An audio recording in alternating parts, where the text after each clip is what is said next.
You ask Tiger to solve. This deals with linear equations with one unknown. The final result is x equals -5/3. Let's solve it step by step. Group all x terms on the left side of the equation. Add x to both sides. Group like terms.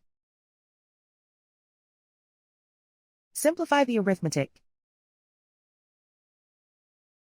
Group like terms. Simplify the arithmetic.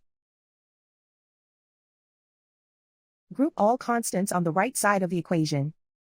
Subtract 7 from both sides. Simplify the arithmetic.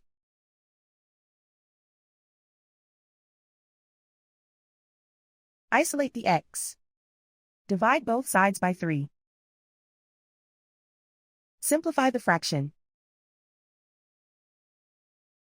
And so the final result is x equals -5/3.